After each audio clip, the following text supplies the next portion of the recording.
नमस्कार मित्रों, थोड़ी तकनीकी प्रॉब्लम आ गई थी वीडियो के अंदर, जिसके कारण रोकना पड़ा और वापस शुरू कर रहे हैं।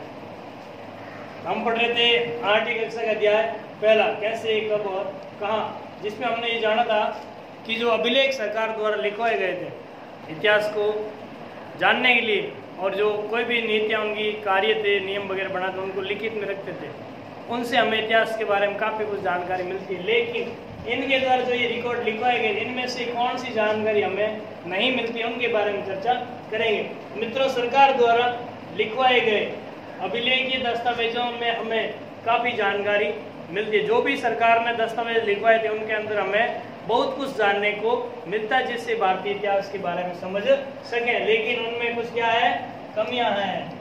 उन दस्तावेजों के अंदर मित्रों कुछ कमियां हैं। क्यों है कमियां? ये दस्तावेज सरकारी अधिकारियों द्वारा लिखे जाते थे। कौन लिखते थे इनको? सरकारी अधिकारी लिखते थे, जिनसे हमें सरकार की नीतियों तथा अधिकारियों की दिलचस्पी के बारे में जानने को मिलता है। अब अगर अधिकारी लिखेगा तो ये तय है कि वो अधिकारी हमेशा सरकार के पक्ष में ही लिखेगा।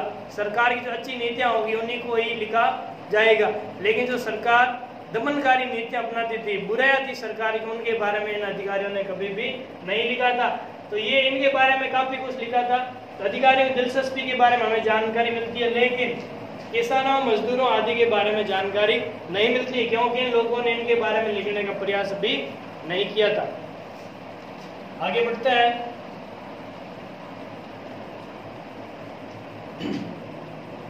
फिर सापे खाने की शुरुआत के बाद, सापे खाने की शुरुआत के बाद अखबारों का प्रचलन बढ़ा। अखबारों का प्रचलन बढ़ा। छापा खाना बोले तो प्रिंटिंग मशीन का आविष्कार हो गया था। अब कागज पर छपना शुरू हो गया था। उसके बाद में किसकी संख्या बढ़ने लगी? धीरे धीरे अखबारों की।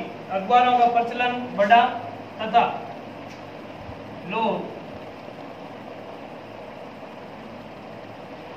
अखबारों से प्राप्त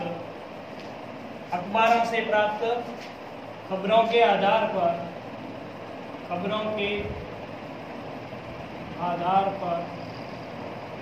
चर्चाएं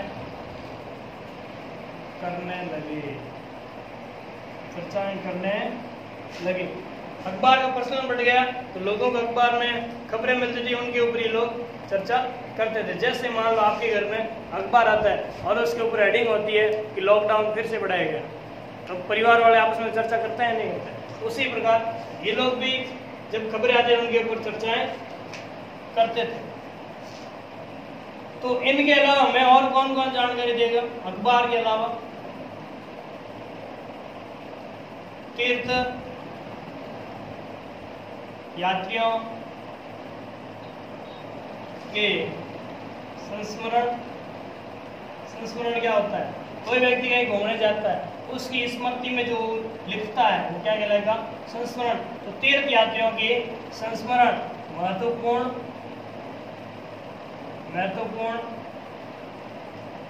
व्यक्तियों की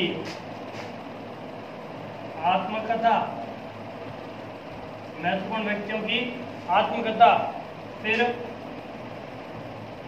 कविताएं व उपन्यास से भी हमें इतिहास की जानकारी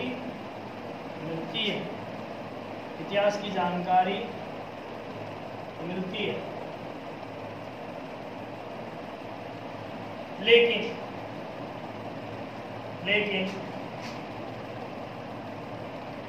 ये भी पढ़े लिखे लोगों तक सीमित था। पढ़े लिखे लोगों तक ही सीमित था।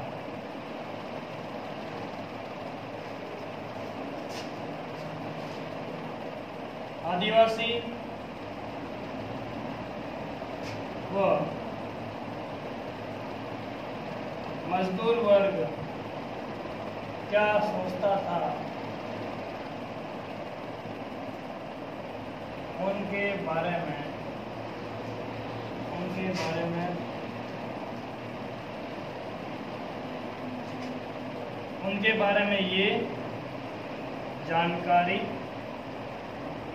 नहीं देते। क्यों नहीं देते? क्योंकि ये जो विचार थे पढ़े लिखे लोगों द्वारा, आत्मकथा कौन लिखेगा तो पढ़ा लिखा होगा, यात्रा का संस्करण भी कौन लिखेगा, पढ़ा लिखा होगा, कविताएं और उपन्यास भी कौन लिखेगा तो पढ़ा लिखा होगा।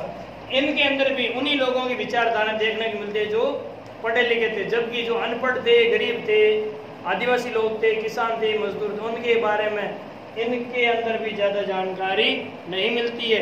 तो जो अधिकृत रिकॉर्ड है उनमें हमें कौन कौन सी जानकारी नहीं देते हैं, तो सीधा सही है किसान, मजदूर, शिल्प कारीगर, जो अलग अलग प्रकार के मजदूर, खेतीबाड़ी करने वाले लोग, इसके अलावा जो झुग्गी झोंपड़ियों में रहने वाले लोग थे, मछलियां पकड़ने वाले मछुआरे, इनके बारे में हमें जानकारी नहीं देते हैं।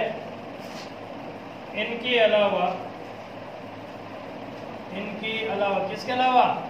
आदिवासी, मजदूर, किसान के अलावा, इनके अलावा शिल्पकारों, शिकारियों जो कि जंगलों में रहते थे,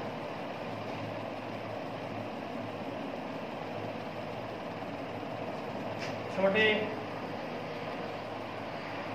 गांवों में रहने वालों के बारे में जानकारी नहीं मिलती।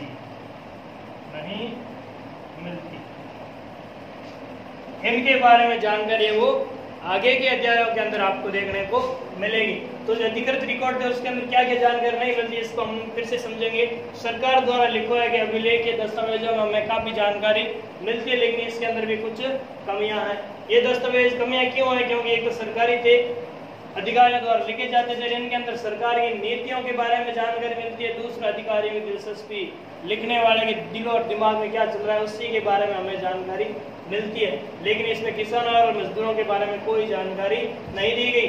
फिर आपकी छापेखाने की शुरुआत हुई, बाद में अखबारों का प्रचलन हुआ था, लोग आपस में चर्चाएं करने लगे। उसके बाद में तीर्थ यात्रियों के माध्यम से भी हमें काफ़ी जानकारी मिलती है। फिर महत्वपूर्ण व्यक्ति थे, इन्होंने जो आत्मकथाएं लिखी थी उनके अंदर भी हमें काफ़ी जानकारियाँ मिलती है। कविताएं और उपन्यास, इनके अंदर भी काफ़ी कुछ सीखने को मिलता है, लेकिन इनके अंदर भी सिर्फ और सिर्फ किसके बारे में जानकारी मिलेगी? आपको पढ़े लिखे लोगों के विचार देखने को मिलेंगे, जबकि आदिवासी, मजदूर, शिल्पकार, शिकारी, छोटे गांव में रहने लोग ये क्या सोचते थे उनके बारे में इन्होंने भी नहीं लिखा था। इनके बारे में जानने के लिए आपको आगे के अध्याय में जानकारी मिलेगी। तब तक के लिए नमस्कार, जय हिंद, जय भारत, आपका दिन शुभ हो।